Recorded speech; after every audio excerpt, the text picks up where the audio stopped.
Okay. Perfect. Good evening, everybody. It's 6 p.m. Tuesday, October 28th, 2025, and we'll call the session of West Hants Regional Municipality Council to order. I note, Clerk Lake, that we have all councilors in attendance in the room. I believe Councilor Leary Pinch will be zooming in shortly, so we do have quorum. Announcements. We are in West Hants. West Hants Regional Municipality is in Mi'kma'ki, the ancestral unceded territory of the Mi'kmaq people, and these lands are governed by the treaties of peace and friendship signed in 1726. We're all treaty people and have responsibilities to each other and this land. West Hants Regional Municipality also acknowledges that African Nova Scotians are a distinct people whose histories, legacies, and contributions have enriched that part of Mi'kma'ki known as Nova Scotia for over 400 years. Our meetings are live streamed and recorded for folks at home or in the audience here. We ask that you refrain from taking videos or pictures on your mobile devices or any other device, just in respect of other audience members or other people who may be attending in person here. Let's have a good meeting for all anybody who is wishing to speak on any matters before us or through public hearing tonight, or council members or staff. We're going to ask everybody to be respectful. Acknowledge that we do have a code of conduct here that we all have to follow and obey, and keeps meetings very informative, respectful, and productive. So let's have a good meeting, and let's go from there. In case of a fire, we have two exits, left and right of each of us in this room. If the alarm goes off, I'm going to ask you guys to make your way into the parking lot over here. It's my left. Audience members is right. I'll be the last one to make sure everybody is out and safe. Other announcements. I just do a couple of congratulations on the first annual Roland Newcomb Pumpkin Race and Build Your Own Boat race. I probably just butchered that, but it's something similar to that. It was a great event, and Mark Richard, Rolly Newcomb, Ann Gates, Stacy and Leah Robinson Stucco, Teresa Weatherby, and Lonnie McCulloch all had a huge part in bringing that back, and it's amazing what some residents can do when they put their mind to something and have a dream. So, Rolly, we're so happy for you, and we hope you get to see many, many, many more. Tomorrow night, Three Mile Plains Elementary School is having their Halloween fair. I think it's 5:30 to 7 p.m. 3 Mile Plains School. Next week, November 4th, Tuesday night, I believe, stormwater management public meeting, Super 8, 6 p.m., I believe. Build your own municipal budget workshops. We had our first one the other day here at the sports complex. The next one is the 6th. I believe that's Thursday night, sorry. The 6th, 2 to 4 p.m. at the Brooklyn Civic Center, and then 5 to 7 p.m. A couple of people out there first one, so they enjoyed it. We hope to see many, many, many more. And just a quick reminder, water restriction order is still in effect for those who are following tonight.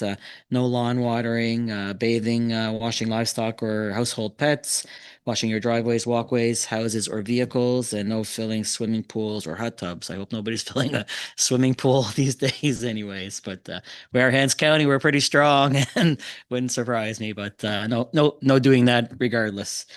With that, folks, any other announcements from council? Councillor Bonnie Smith. I just had a quick one. Reminder that Avon Valley Share the Warmth, the 9th annual Avon Valley Share the Warmth drive is getting started. They'll be starting their collection phase for donations from November 1st to November 30th. And the drop-off locations this year are the Credit Union on Wentworth Road and in Brooklyn, and the West Hants Sportsplex. Perfect. It's amazing what they get every year and the amount of people that they help. So thank you for that reminder. Councillor Remy. Just to note that the Brooklyn Fire Department Auxiliary has a craft fair this Saturday, November 1st. And Avon River Arts has their art displayed at the Brick Gallery, the Long Winter Nights, and it kicks off this Sunday. I think it's at 2 p.m. it starts. Absolutely. And just go to the gallery regardless. You won't want to leave just for the smell. All right, seeing no more lights. Thank you, everybody, for the announcements. The agenda was circulated to all of council. We have your dashboard items in there. If there are no additions or deletions to do, we will accept it as sent out to. All right, any declarations of conflict of interest? I see no lights on. Previous meeting minutes, September 23rd, 2025, September 23rd, 2025, public hearing minutes, Bear Lake Wind Farm Development Agreement. The first set were council minutes, and then the special council minutes from October the 7th, 2025. If there are no corrections or changes to those, we will accept them as distributed. All right, thank you very much, everybody.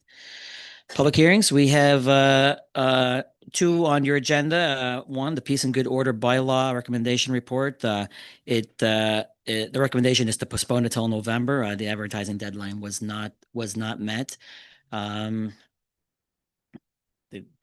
Staff didn't want to speak to that or anything more just to add, eh? Primary aspect Yep. was it didn't meet that Yep. timeline, so Right, it so- would be appropriate if council wishes to just consider the recommendation. Absolutely. So council, you all had the report in your agenda packages. If somebody wishes to put that recommendation forward or something else, we will take those now.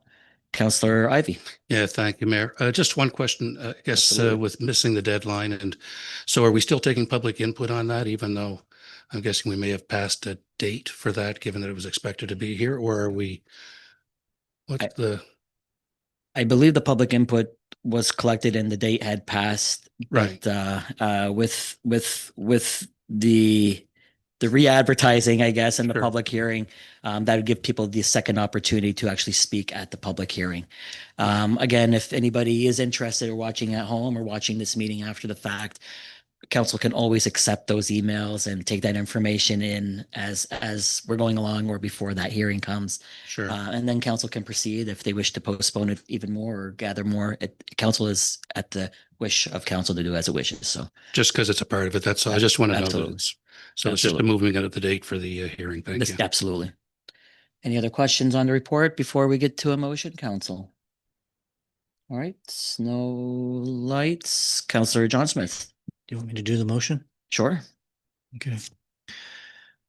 Recommend the council postpones public hearing and second reading for the Peace and Good Order Bylaw RCOPG-001 until November 23rd, 2025 at 6 p.m. Second. Motion is made by Councillor John Smith, seconded by Councillor or Deputy Mayor Francis. And the motion reads, council postpones public hearing and second reading for the Peace and Good Order Bylaw RCOPG-001 until November 23rd, 2025 at 6 p.m. Council will be voting by hands this evening because we have one councillor on Zoom, so we're not set up for the electronic voting. So we will do a show of hands. All those in favor signify by hands up. And the motion passes unanimous. Thank you very much, everybody. All right, our first public hearing of the night, PID 45053-220 King Street, Windsor Development Agreement. Can I have a motion, council, to go into public hearing? Moved by Councillor Paul Morton. Is there a seconder? Seconded by Councillor Bob Morton. Public hearings for planning matters are required by Part 8 of the Municipal Government Act. The public hearing gives the public and residents a chance to ask the planning department or the applicant themselves questions regarding the application. Once the public hearing is complete, council meeting will then resume and council will then have ask questions and make comments and debate the recommendation put forward. With that, Planner Hung, PID 45053220 King Street.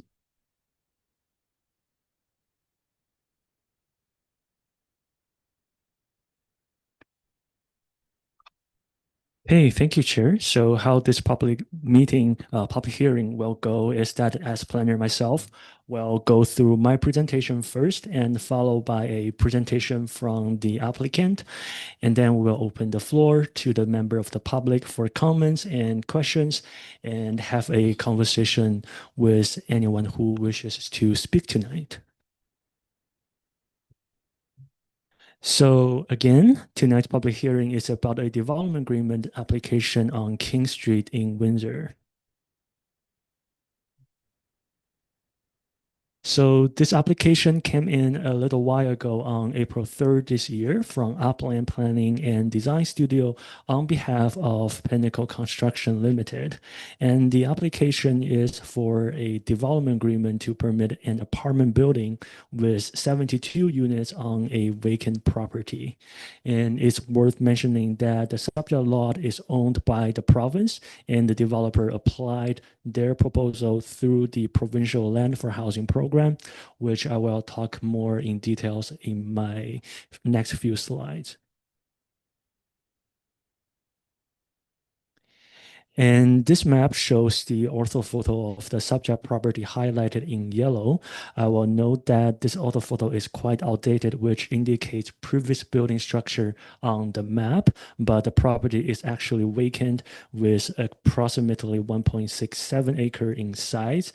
And the surrounding properties include a mixed forms of housing, for example, like single unit dwellings, an existing apartment building, and a new apartment building across the street, as well as institutional use for the current Dykeland Lodge long-term care facility.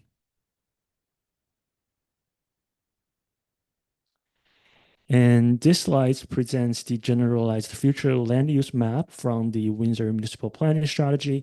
It shows that the subject property, along with most surrounding properties, is designated as residential. So which indicates council's intention for the subject property is to be used for residential purposes in the future.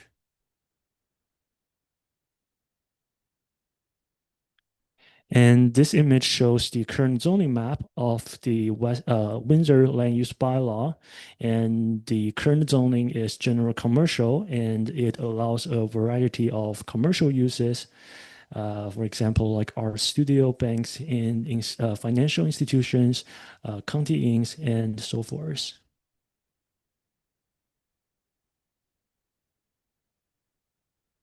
And here is the picture taken a while back during the site visit, which shows the property as viewed from the King Street. And you can find the existing driveway on the right, and you can see the land slopes upward toward the rear of the property. And here's another picture shows the rear of the property.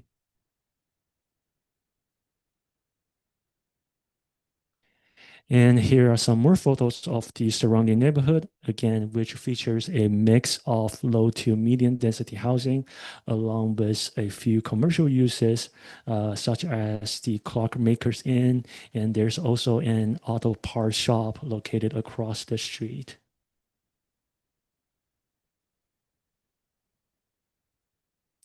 So before diving into the proposal in detail, it would be beneficial to explain this provincial program to the public first. So the Nova Scotia Land for Housing program was launched in 2022. And this program essentially, what it means is to provide provincial surplus land that could be used to build housing and sell them at a discounted price to developers in exchange of including certain percentage of units being offered as affordable housing. So in this case, private developers like Pinnacle Construction Limited submit their proposal, and the province review the project. And if the province feels it aligns with their intention of this program, they will give them the preliminary approval. And so as of 2024, there are 12 proposals have been approved across the province, and which approximately unlocking 550 affordable housing units across Nova Scotia. And I will also note that this is the first application the municipality received under this provincial program.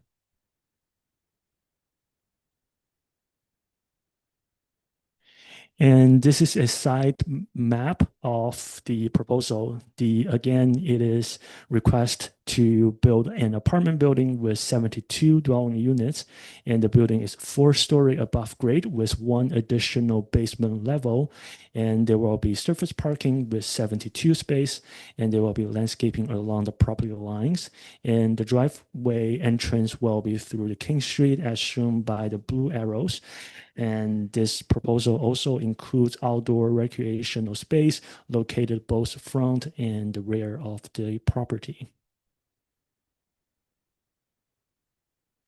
So the developer is hoping to enter into a development agreement, and essentially is a legal contract between the municipality and a property owner to permit a use that is not usually permitted in the underlying zone.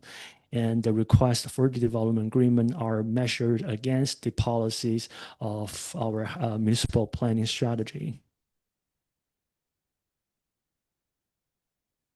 So looking at the enabling policy, Windsor Municipal Planning Strategy, specifically Part 4.18, contains Council's general intention for housing development in Windsor planning area, with an emphasis on encouraging affordable housing as per Policy 4.18.1. And Policy 5.4.6 provides Council with the ability to consider multi-unit residential dwellings of 3 units or more in the residential designation by development agreement, subject to specific criteria outlined in my staff report. And last but not the least is Policy 16.3.1, which is the general criteria considering every development agreement application.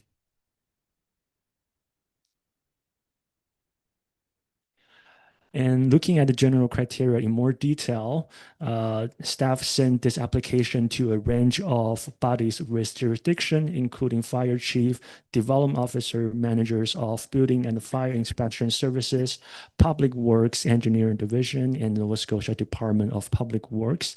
And staff also extended consultation to the Nova Scotia Health Authority and Nova Scotia Power, which are not typically included in the standard planning inquiry process.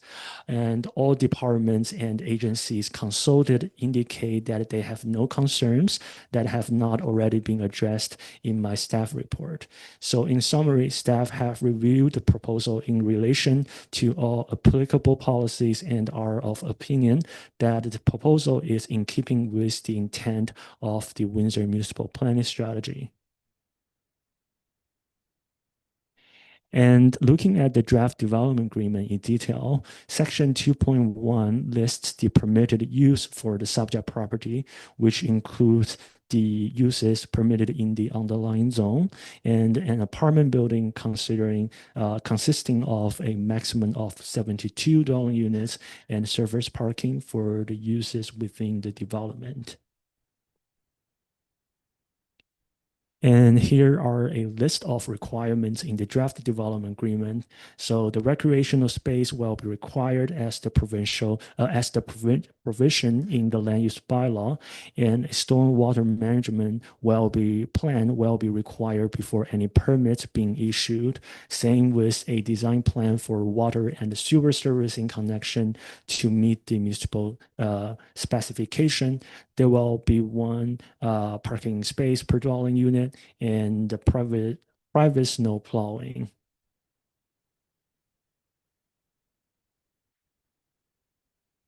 So during the public information meeting back in June, staff have heard considerable concerns from the public members regarding the protection of existing trees on the subject lot. So with this concern in mind, staff managed to include some tree protection provision in the draft development agreement for the first time, which requires the developer to retain as many trees as feasible when grading or building the site. And any trees that are not feasible to retain shall be replaced at a 1-to-1 ratio of the same species and planted on the property. We also provide some flexibility to lower this tree replacement number if the developer wishes to incorporate a low impact development feature, such as rain garden, permeable pavement on the parking lot, or other feature that satisfies the municipal engineer.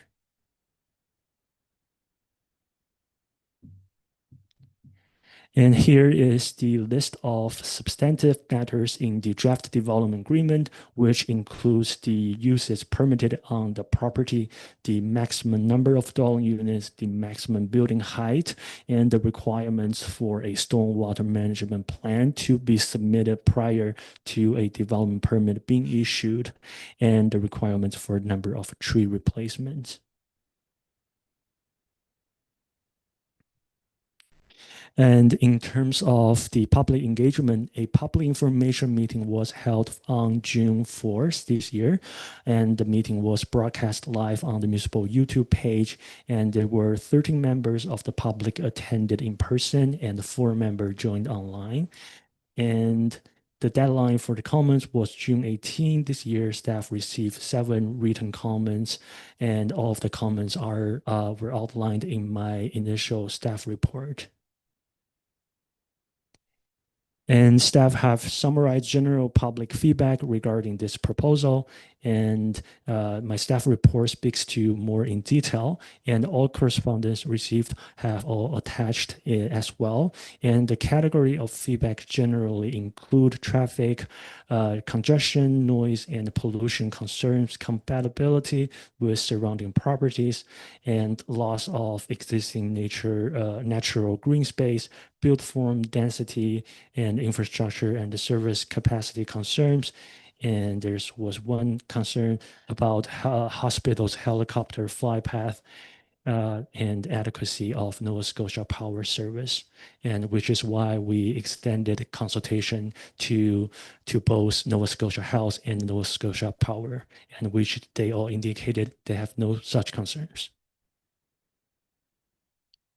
So following the PAC meeting on September 11, staff reviewed accessible parking requirements. We noticed there's a discrepancy between the land use bylaw and building code. So in this case, we have consulted with the developer back and forth, and to address this, we have the developer has agreed to add 3 additional accessible parking space. So this will bring the total of to 4 accessible parking space, and which will ensure compliance with the provincial standards in the provincial building code. And tonight's public hearing was advertised in paper on both October 10th and 17th, and the deadline for comments was Friday last week. Staff didn't receive any written correspondence during the public hearing comment period. So looking at the process, we are at the very last stage for this process.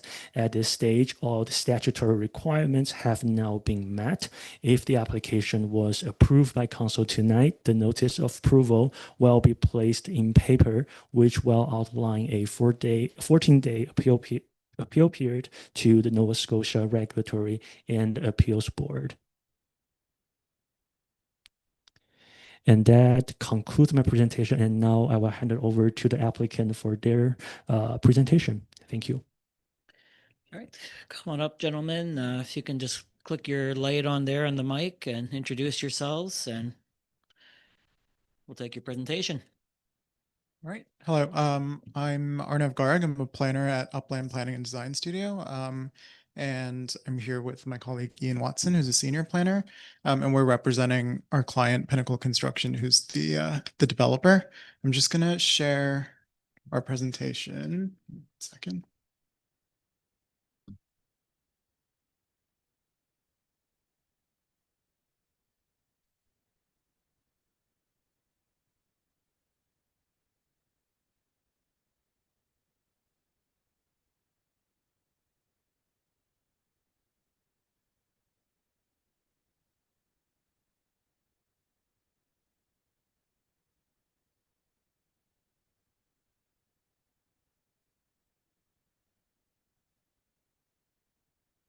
All right. So a lot of the information in this presentation is sort of repeating what the planner has already talked about. So I apologize for that, and I'll try to keep that to a minimum. But yeah, the So the lot is a vacant lot, 1.67 acres on King Street. I do want to point out that the grade rises quite significantly from the street towards the rear. So the lowest portion of the site is along the street. The area has a mix of different uses, residential, commercial, and institutional. So institutional being the Dykeland Lodge long-term care facility. And in terms of access to, amenities and businesses in downtown Windsor, it's about a half an hour walk, 10-minute bike ride. I do want to point out that in the recently approved West Hands Active Transportation Plan, there is a proposed AT route on King Street, as well as just a 5-minute drive to downtown Windsor. I do also want to mention on the Dykeland Lodge that they are moving to a new facility as well, which is currently under construction on College Road. I don't know all of the details, but I believe the last I heard, they were targeting a 2027 move to that new facility. So as Will already mentioned, this is under the Provincial Land for Housing Program. So it's provincial land that will be developed to provide affordable housing. Specifically for this development, 25%, so 1/4 of the units will be provided as affordable housing for a 25-year period. The rates for those are going to be defined by the province. So whatever definition they use, that'll determine the rates. And then I just included a link and a QR code in case anyone wanted to look up more information about this. Although I think Will did a great job explaining it. Some of the planning context for this site falls under the Town of Windsor planning documents. Designation is residential, and the zone currently is general commercial, which is why we're approaching this through a development agreement to enable the multi-unit residential building. It's based on policy 546, which basically states that the development generally needs to be consistent with the high density residential zone. I also wanted to point out that the high density zone is already applied to quite a few properties in the immediate area, including all of the properties across the street. And there is currently, there's group dwellings across the street, and then also a new multi-unit apartment building that's come up at 1600 King Street, which was developed as of right. So this is already an area that is a high density residential neighborhood. So getting into our development proposal, 72 unit building. Again, 1/4 of those will be affordable. So that's 18 affordable units. It is 4 stories above the average grade of the site. And you can sort of see that a little clearer in this elevation drawing. So sort of from where the middle of the building is, you can see it's 4 stories up. The top story is designed to be, sorry about that. The top story is designed to be a mansard roof.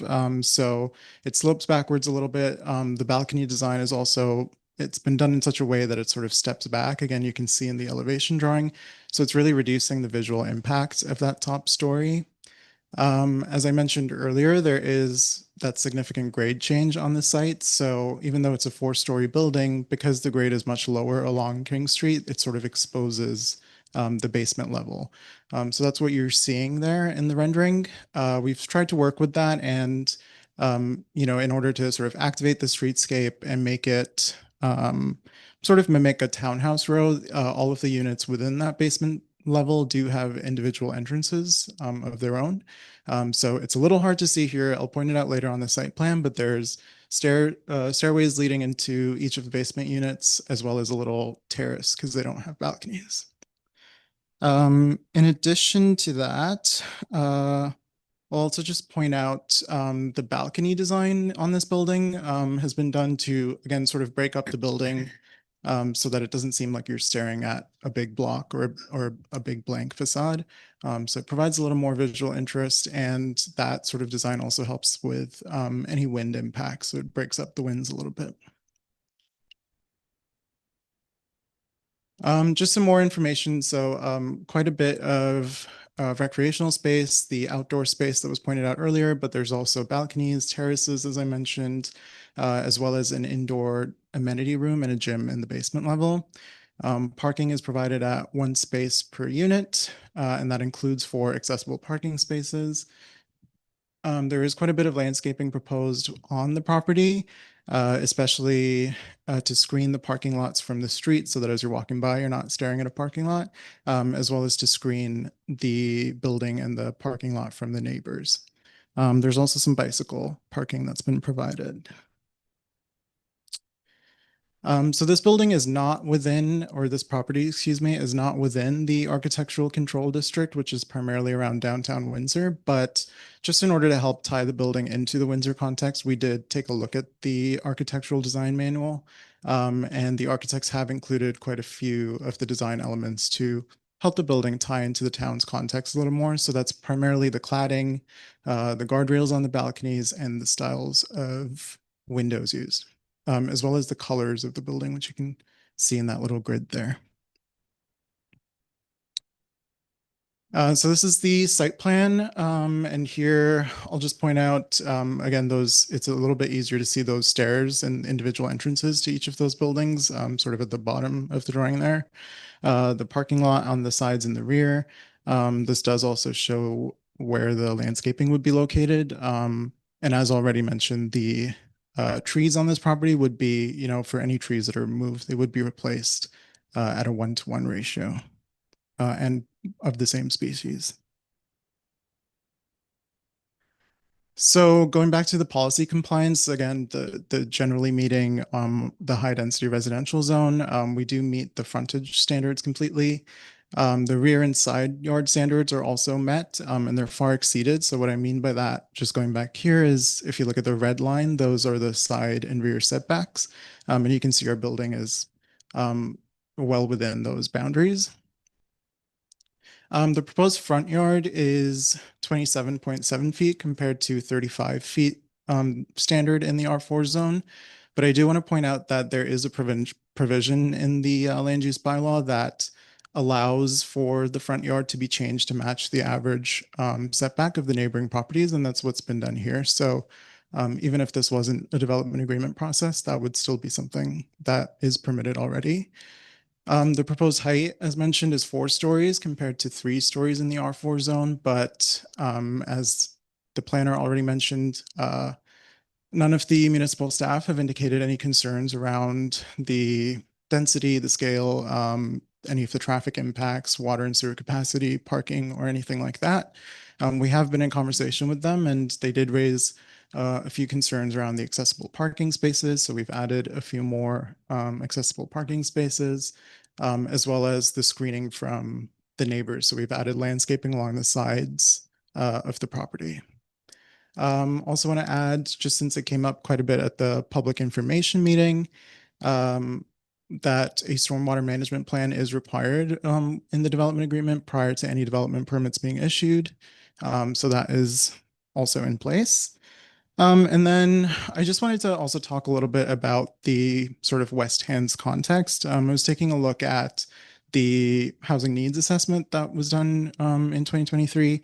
And there is a need for, over 500 units by 2027. But more importantly, I think when you look at the demographic information, most of the growth in a municipality is primarily in the seniors demographic. It's all 65 and over.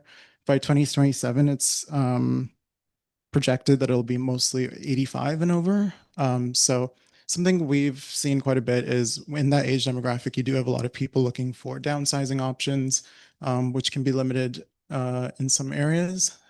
Another thing on that housing needs report was the decline in younger demographics. So there aren't a lot of young professionals, or if they are, a lot are actually leaving. So there's also, seemingly a need for housing options for younger professionals.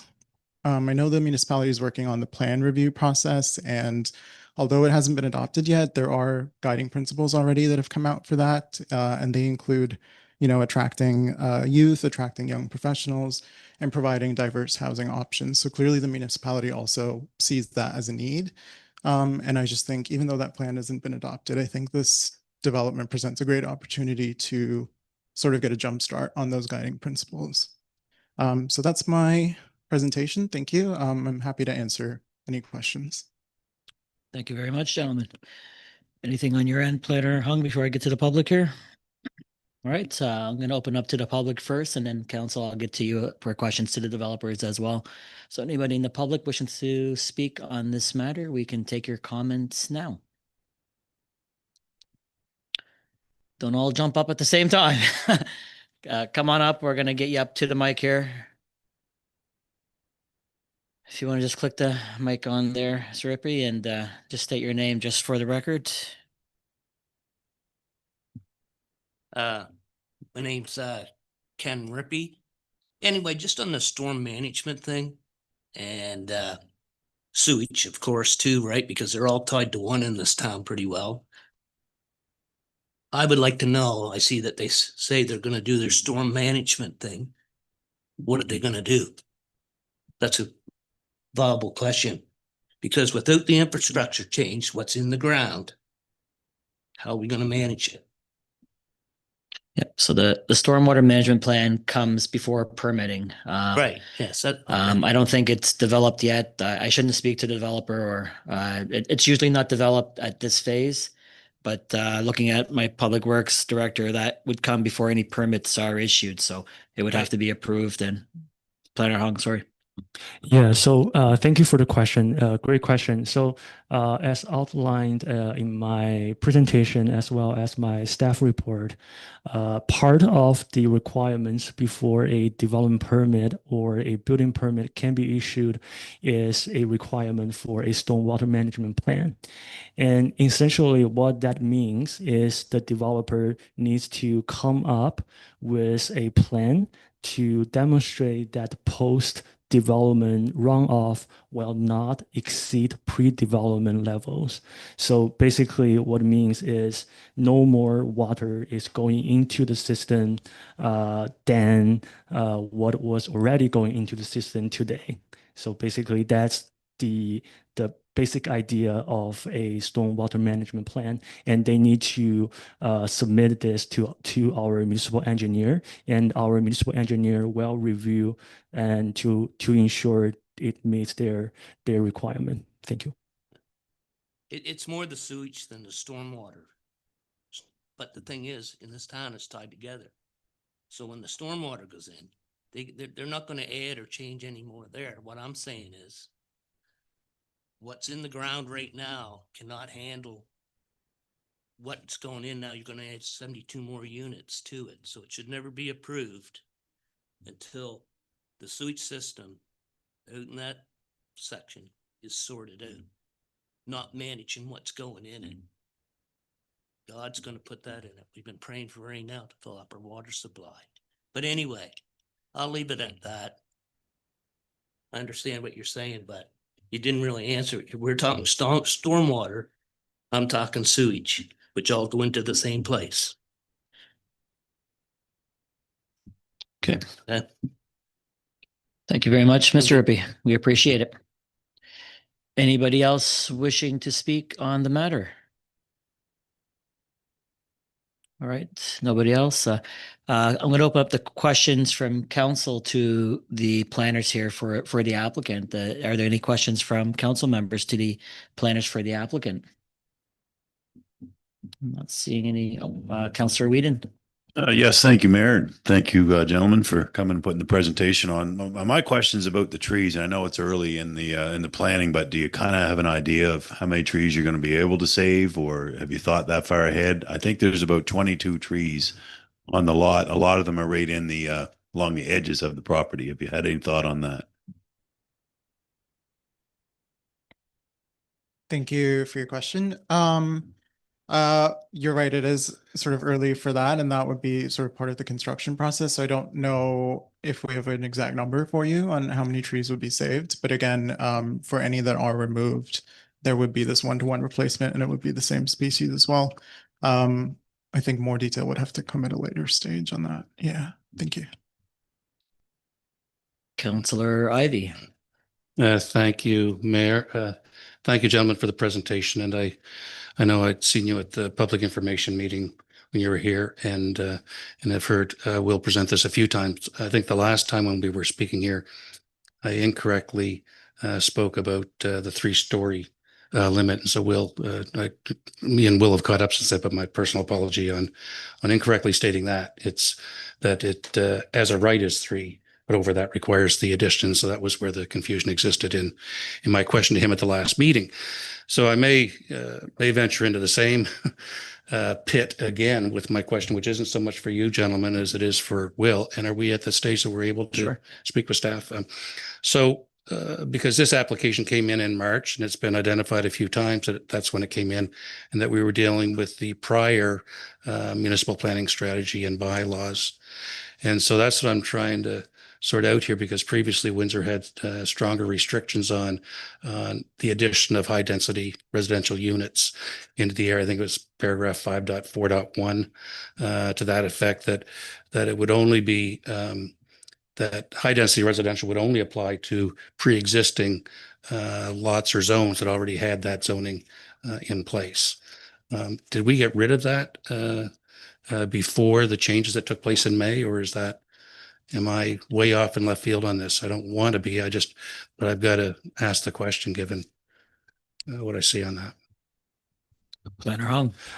Through you, Chair, to Councillor Ivey, I'm not really aware of this policy, but again, as outlined in my staff presentation, we were assessing this application, you are right, based on the previous municipal planning strategy, and there was a enabling policy for the staff and for the developer, and to apply this kind of application under the development agreement, and for eventually for this council to review. Well, I hope that's helping. It does help, although I still feel like I need to, I guess, to dig further onto that, which, given that we're at the public hearing, that's really not possible.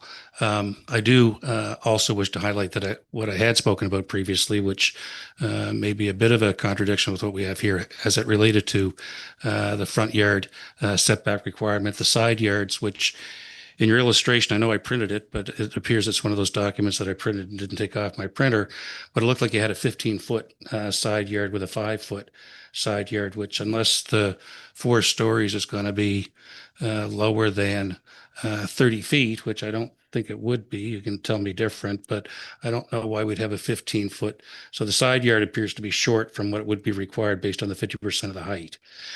So front yard, side yard concerns. And then also it previously identified issues with regards to density, because the size of the lot is not what would typically have the density of a 72 unit building on it. So if somebody can get me comfortable with that, because this all goes to what we have for traffic volume, for density on lot, density on property, and the like, not to mention concerns raised by the resident with respect to the issues with sewer overflow occurring in the area, which we have as an issue throughout the town.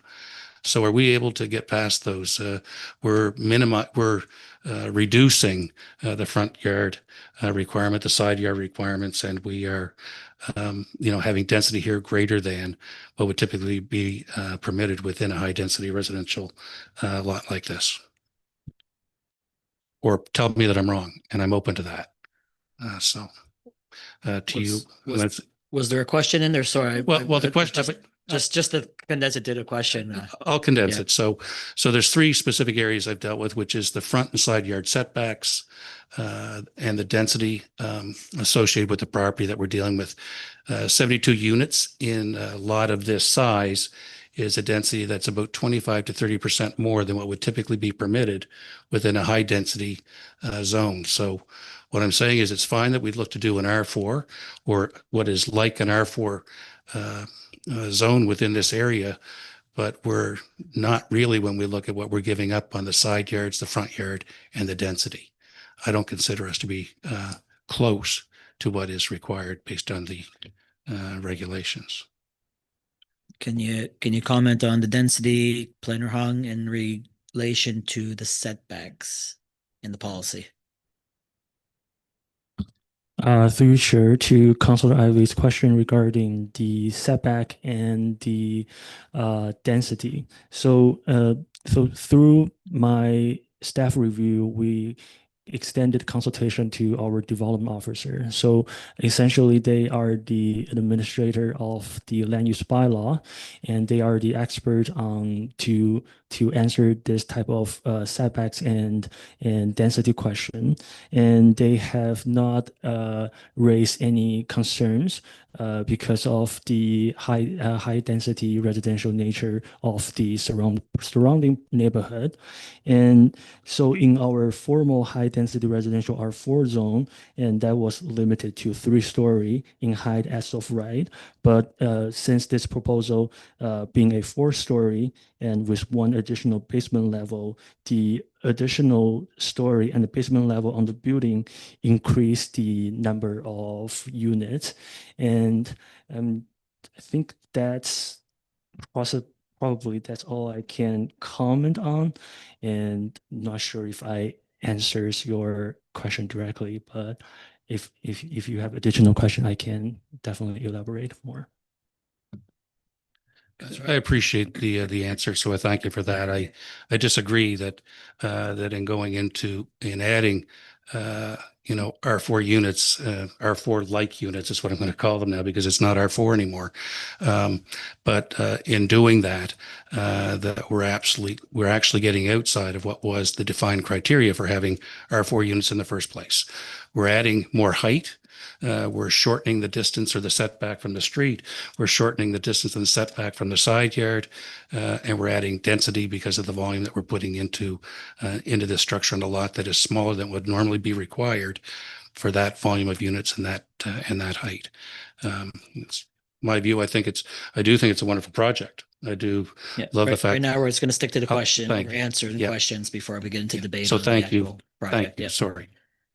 Any further questions to developer or staff? Sorry, Councillor John Smith. Thank you, Mayor. My questions are to Artek and Ian. I work at Dykeland Lodge, which is next door, and air quality is always a big concern for the home. So just want to know if the developer has measures in place to protect the surrounding areas from dust. Thank you for your question. Yeah, I believe it was Krista Beeler, who was at the public information meeting, who also brought that up. We haven't developed a plan for that yet, just since we're still in the development agreement process. But once this does go to sort of construction tendering, we did say that we would definitely keep that in mind and also stay in communication with the Dykeland Lodge to make sure that all of those needs were being met for the specific like air quality needs for the Dykeland Lodge. Yeah. Very good. That's great to hear. Thank you. One other question. I see on the site plan there's a right of way going into Dykeland Lodge. It gets used every day. People from Dykeland go use that right of way to leave the building. I just want to make sure that the developer's aware of that, so that it continues. It's a paved right of way. Yeah, it looks like it's going to be part of the driveway anyway. Yeah, there's always there's some delivery trucks that come in that can't get back out the way they came in, so they have to leave that way. So just want to make sure that the developer's aware of that. Thank you. Yes, we are aware of it, and that is part of why that area has been left for just a parking lot and not a building or anything like that. As for anything beyond that, I think that falls in sort of outside of our scope and more into a legal agreement and what that right of way can be used for. Okay, very good. Thank you. Councillor Whedon. Thank you, Mayor. And just kind of wondering, if this is approved, what kind of timeline for construction would a project like this take? A couple of years? Less? More? Yeah, through you, Mr. Chair. Certainly on an order of a couple of years. By the time appeal period and all those sorts of things happen, well, certainly at least next summer, if not the one after to start, but it all come down to how much excavation is really needed, but you're on an order of a year or two for construction likely total. Further questions, council? Councillor Leary Pinch. Thank you, Your Worship.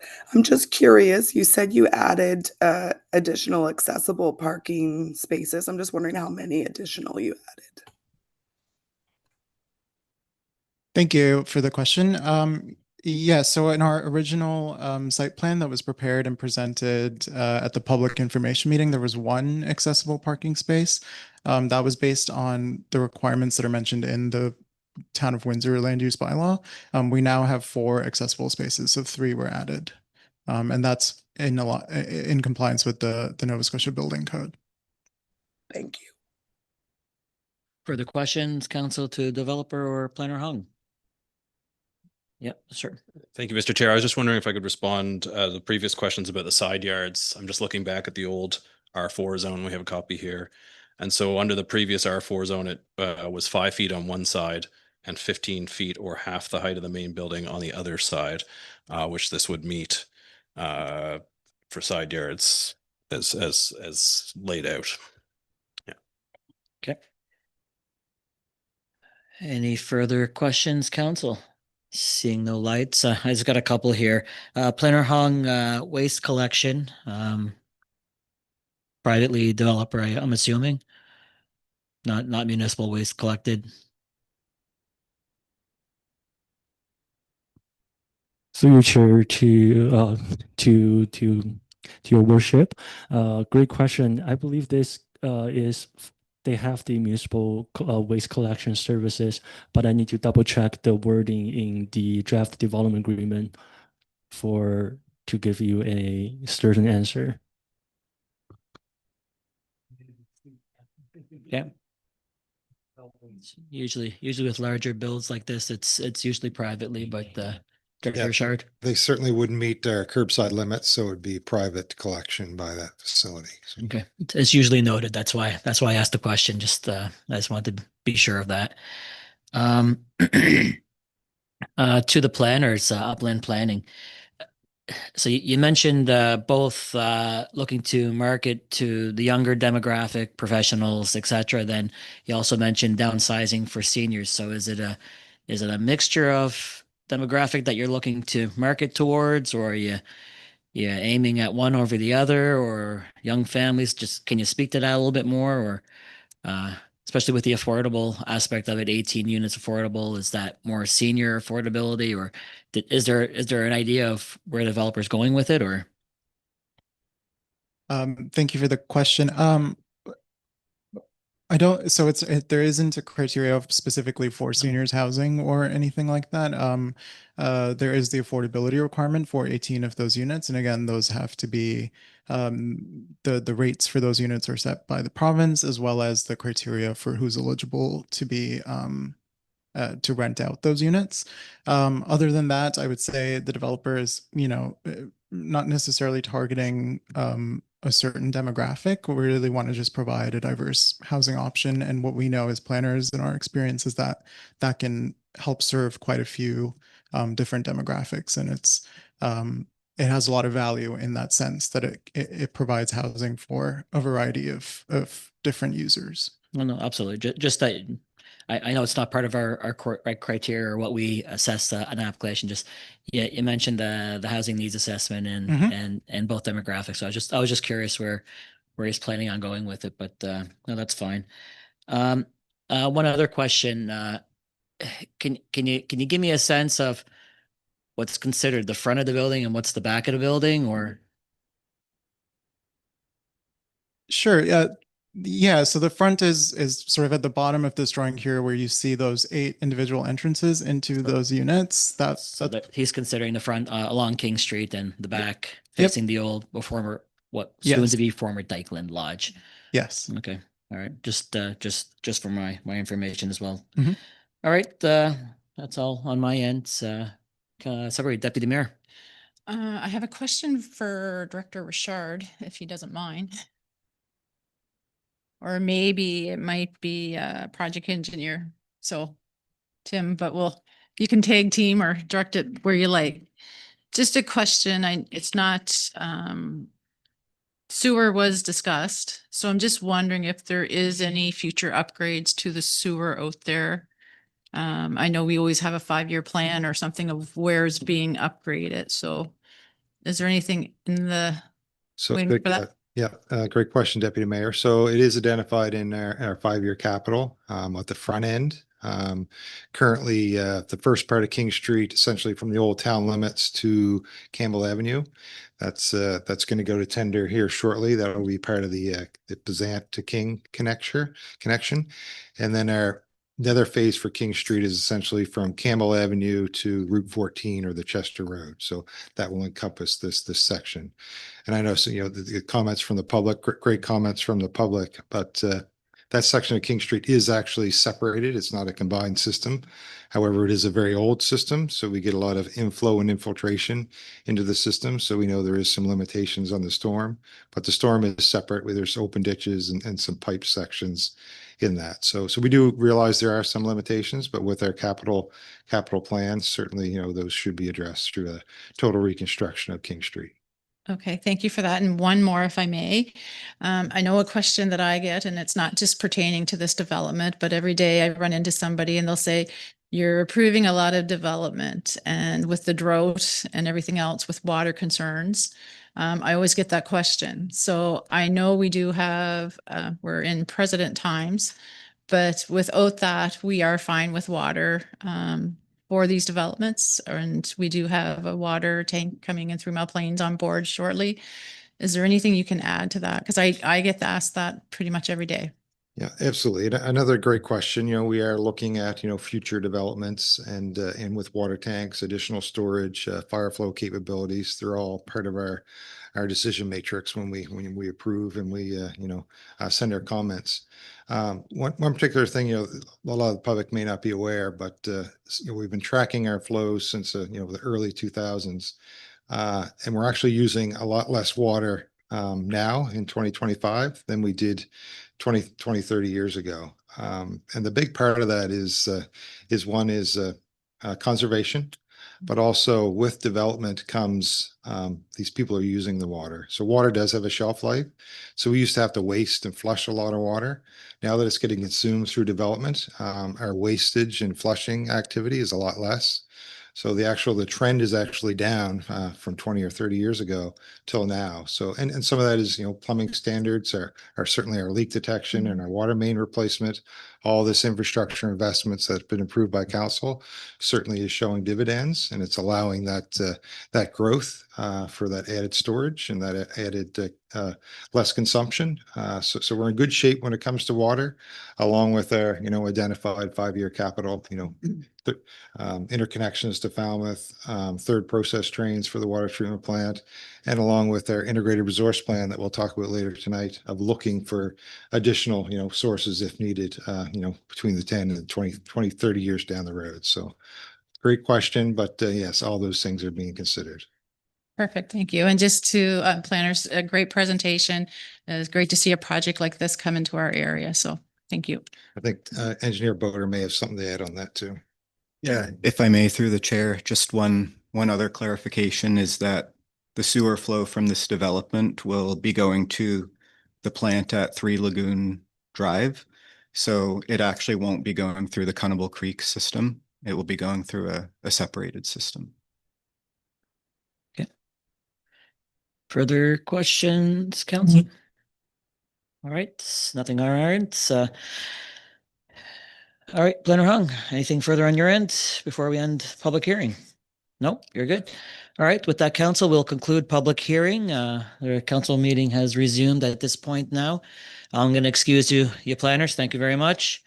And we do have a recommendation up on the screen there, Planner Hung, if we can put that for council's information. Or sorry, Clerk Lake.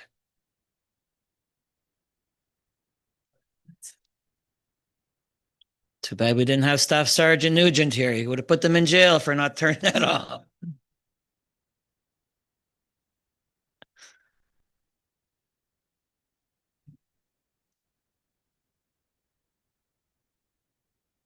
All right, council, that is the recommendation from staff.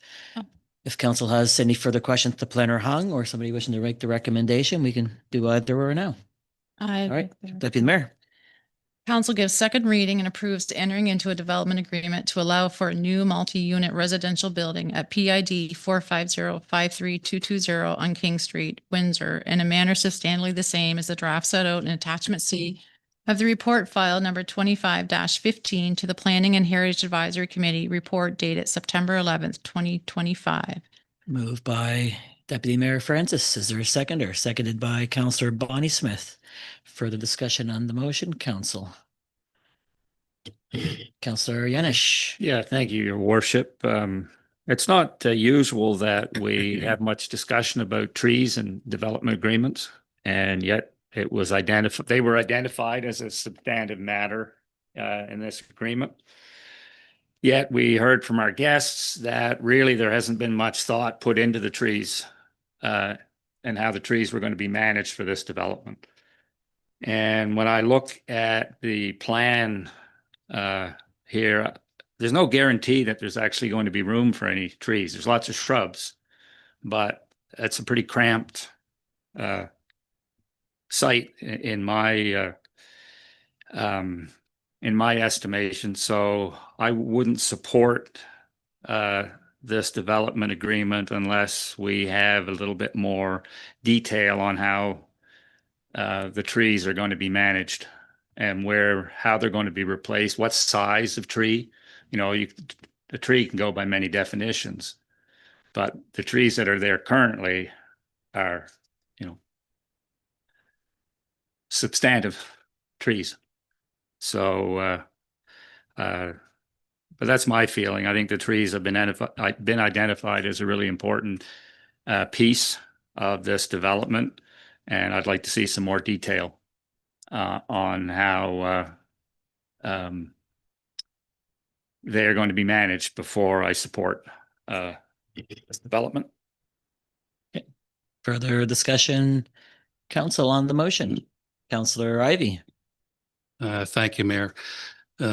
Just to add it is an impressive development that's looking at being brought forward. However, the tightness of what's being squeezed into this lot is the concern that I was expressing when I was asking the questions on pushing the front street setback. The side I understood and know it to be 15 feet or 50% of the height, and it can be split up with 5 on one side. I understand that. But the diagram illustration shows it at 15 feet as well. And again, if I'm wrong in reading that, it's pretty small, but I'm pretty sure the illustration, which appears to be to scale, makes it very tight. And so if it's actually got to be 30 because the building height ends up being 60, which is one of the numbers quoted in the document, then I'm concerned about that. And I'm also concerned about the density of what we're putting for people within this lot that is not the standard size for what would be described as a high density lot. And I won't go into the prior regulations that, I'll assume that I'm wrong here, but I don't think I am. I think that we're judging this based on more on current rather than what was prior requirements for high density.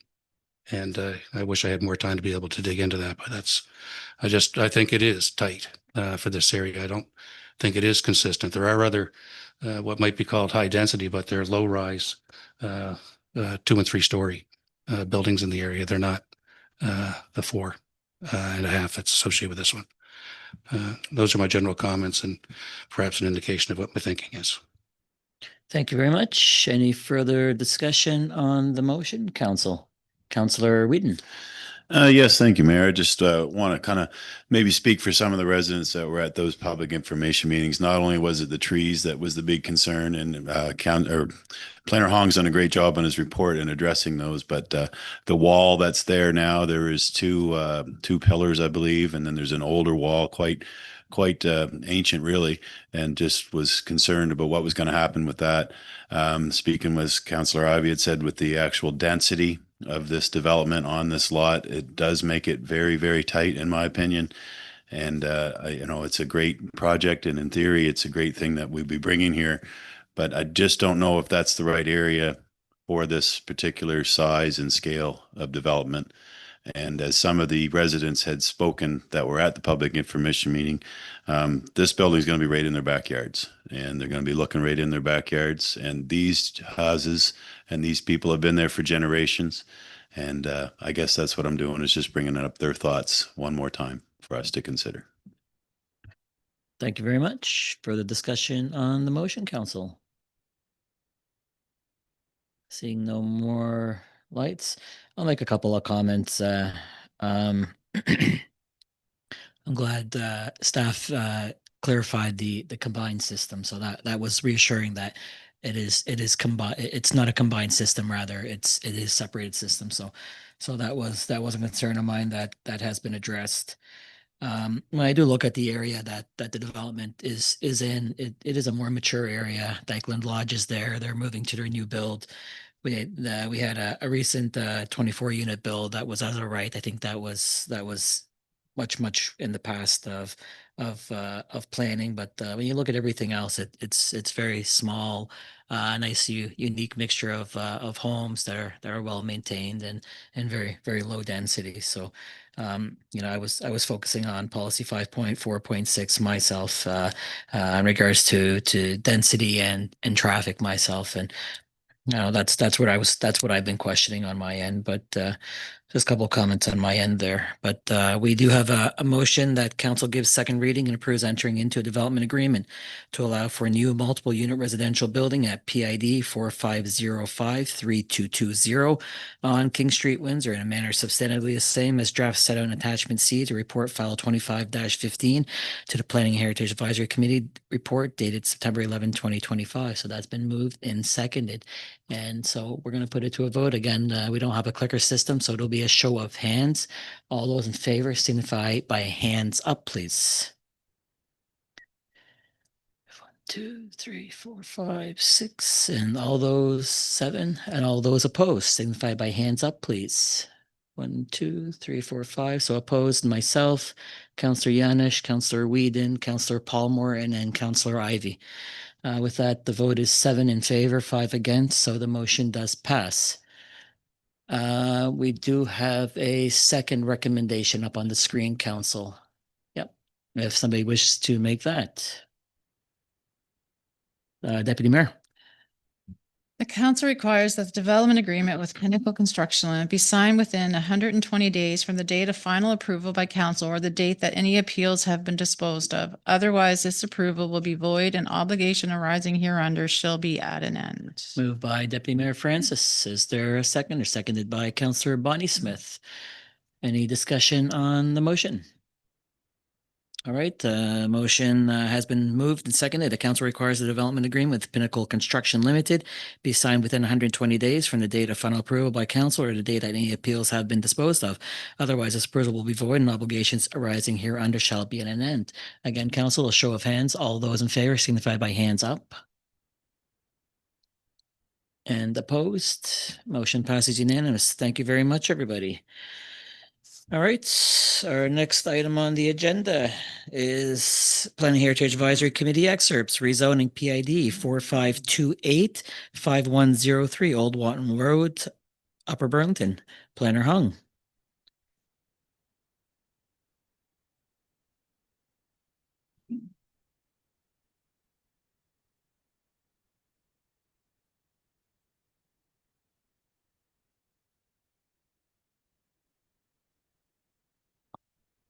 Okay, thank you, Chair. So the application before council tonight is regarding a rezoning request for PID 4528-5103 on Old Watton Road in Upper Burlington area.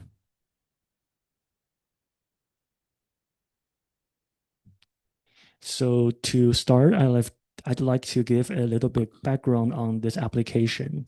And the property is owned by West Hants Regional Municipality since 1998, and then leased to Upper Burlington Community Hall Association in the year of 2000. And on May 13th this year, the Hants Shore Child Care Association made a presentation to council and asked to grant the land for the purpose of a child care facility. And on July July 8th, 2025, Council approved a motion to deem this property as surplus land and directs the Chief Administrative Officer to apply an application to the Planning and Development Department for rezoning of the property. So a completed application was received on July 18th this year from Mark Phillips, the CAO, to rezone the property to provide an opportunity to the Hands Shore Child Care Association to explore establishing a licensed child care center.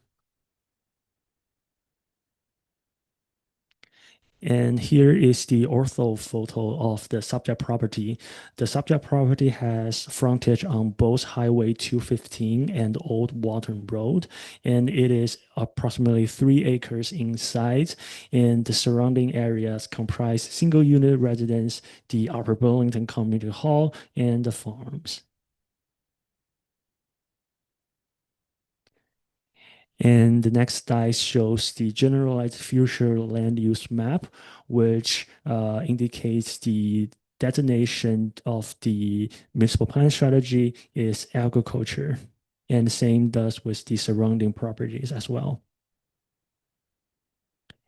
And in terms of the zoning map of West Haines Regional Municipality, the subject lot is currently zoned as open space, which include a variety of open space uses such as cemeteries, historic sites, interpretive centers, and the museum, and so forth.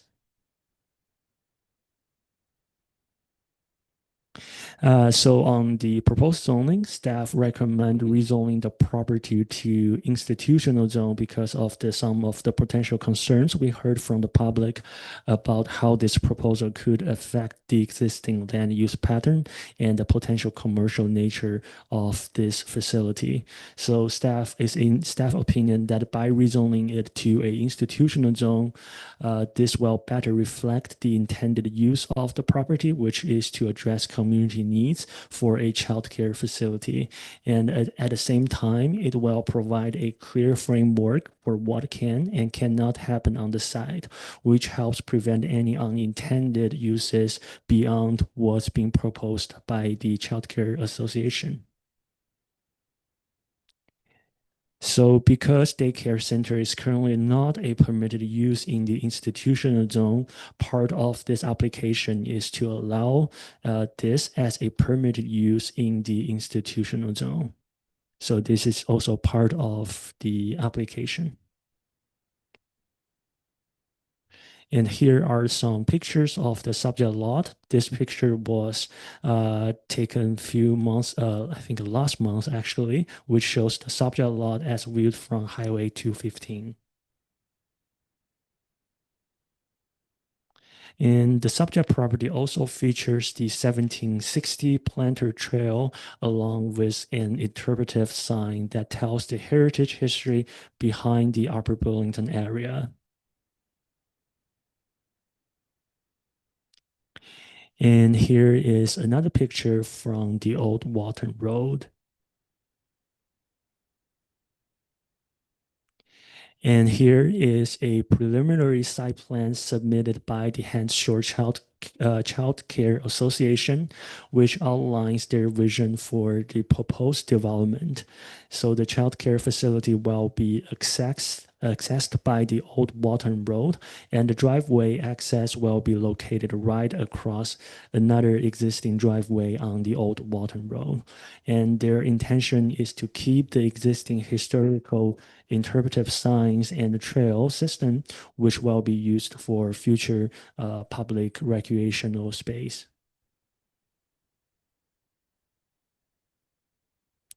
Move into the policy part, and this is in what enables this application to occur. The West Haines Municipal Planning Strategy is the overarching planning document we look at tonight. Specifically, policy 13.2.2 states that it shall be the policy of council to zone only public lands for open space purposes. And this provides justification to rezone to a more favorable zone for the proposed use to align with council's early motion to provide an opportunity to the Hands Shore Child Care Association to in order to establish a licensed child care center on the subject lot. And another policy we look at is 16.3.1, which is the general criteria in considering a land use bylaw amendment application. And in summary, this policy has met since the proposal is not considered premature or inappropriate for the area, and no municipal costs related to the proposal are anticipated. And development officer, manager of building and fire inspection services, district manager of the Nova Scotia Public Department of Public Works have no concern, which have not addressed in my staff report. So we first held a public information meeting back in September 3rd, and the meeting was broadcast on our YouTube page, and there were approximately 6 members of the public attended the meeting, and the deadline for comments was September 17. So, staff received over 20 written comments via email and 2 phone calls. So among all the public feedback staff received during the public comment period, the vast majority of them expressed support for this application. And in summary, the public stated that this facility could support the need for childcare facility in Hands Shore area, and also indicate that currently there is a long wait list of existing childcare facility in West Hands, and they also pointed out the benefits to community growth and future employment. And in the same time, staff received several correspondence that are opposed to this application.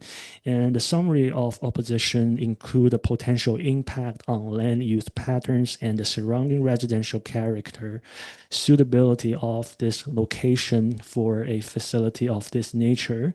And they are also concerned about traffic safety, the capacity of the road network from the proposal. And last but not least is the concerns about potential loss of heritage and community open space. And staff brought this application to the Planning Advisory Committee for recommendation on October 9th.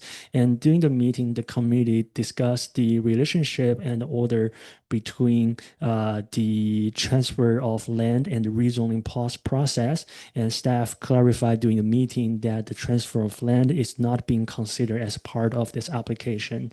So essentially, what this application intends to achieve is basically find a more appropriate zone to accommodate this future childcare facility. And the committee also sought clarification on whether the recreational uses such as the existing trails and open space features such as the interpretive signs currently on the property can be maintained after rezoning to institutional zone. So after the meeting, staff confirmed with our development officer that this type of uses will be regarded as passive recreational uses. So it's not something like active recreational use like golf course or like the racing track and so forth. And such passive recreational uses are actually allowed in any zone across West Hands. So not only those current trails and the interpretive sign can be maintained in the future, but also should the developer, the future West Hands Shore Child Care Association wishes to develop further and expand the trail system, they can also do so without any development permit.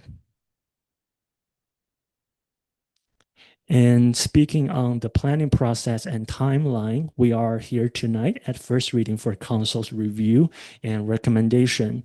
And prior to this meeting, we held a public information meeting on September 3rd, and staff have conducted a comprehensive review and made recommendation to the PAC earlier this month.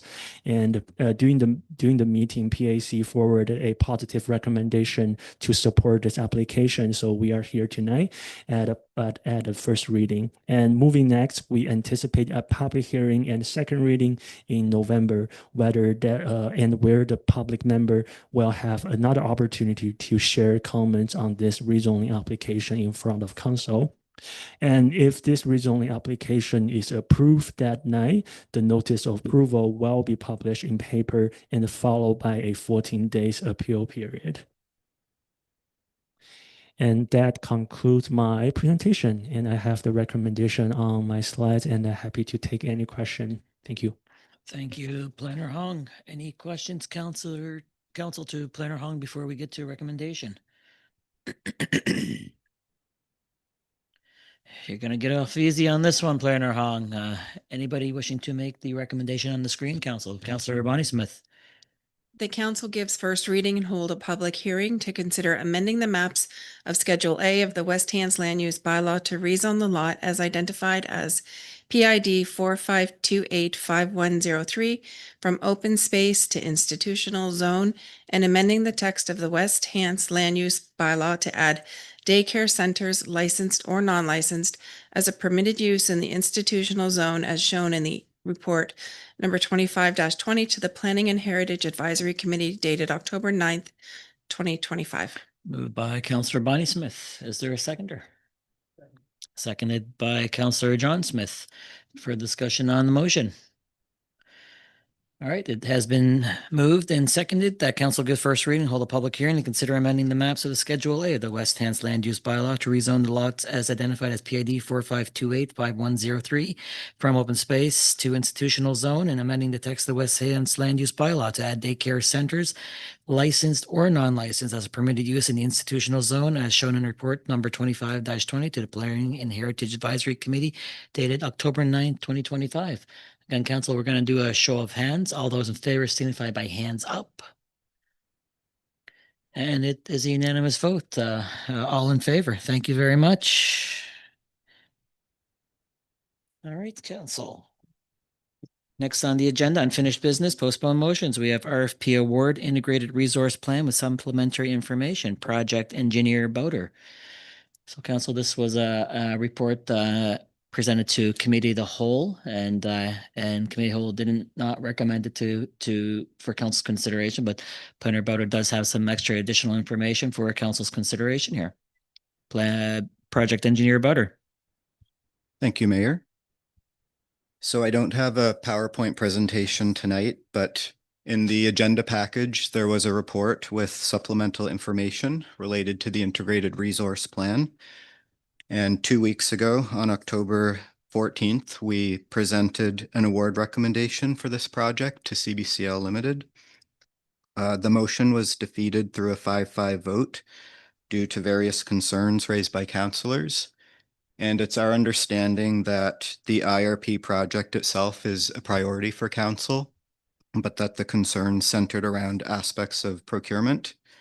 So I apologize that I wasn't able to explain some of those items more sufficiently during that report and presentation. And the goal with this supplemental report is to provide clarification as well as an alternate option, depending on the direction that council wishes to take. So for the purpose of summarizing the report, I've kind of broken it into 6 headings, and those are based on the discussion from 2 weeks ago. So the first one is the terms of reference, and we talked about WSP Canada assisting the municipality with the preparation of the terms of reference for this RFP document. And this IRP is really the first of its kind for the municipality. So it was important to engage a consultant with experience in this type of project in the preparation of those terms of reference. And that was just to ensure that all the essential components were included in the document. WSP's engagement was limited to assisting us with identifying the project scope, activities, and outcomes to be included in the IRP, and that was based on just their general knowledge. Really, any of the engineering firms on the standing offer could have helped us with the preparation of the the project scope, and it didn't provide WSP with any type of competitive advantage and it didn't preclude them from bidding on the actual RFP. So really, they helped us with answering the question of what, but not the question of how. So the actual proposals that we received were more about how they were going to do this work for us. The second heading is the procurement standards. So the industry standard for procurement of professional services, including engineering services, is through a request for proposals process based on technical merit and costing. And that's really because when projects involve a level of technical expertise that we don't necessarily know the solution for. Sorry, I'm going to reword that. When we don't know the solution, it's important to score those types of proposals, not just on cost, but also on the technical merit and the experience and the expertise that consultants can offer. So I would say this is especially important for a roadmap document like an IRP, which will inform our infrastructure decisions really for a 25-year time period. And evaluating engineering proposals on both technical and cost criteria ensures better outcomes, safer and cost-effective solutions, and long-term value. So really, it's a question of best value and not just lowest cost, although we know that that cost is a very important consideration. The third heading is evaluation methodology. So I just outlined that we scored the proposals with 4 staff members. 3 of them were from the Engineering Public Works Department, and as well as a member from the Planning Department. And just highlighting that we used a 2-step process where proposals were first scored on a technical basis according to the evaluation criteria in the RFP document. And that was without any knowledge of the costing. And then after that process was completed, the second step consisted of the cost scoring. And that was also according to a formula outlined in the RFP. So this approach ensures an evaluation process based on best value without any bias being introduced based on people knowing about the costing at the time. The fourth heading is technical proficiency.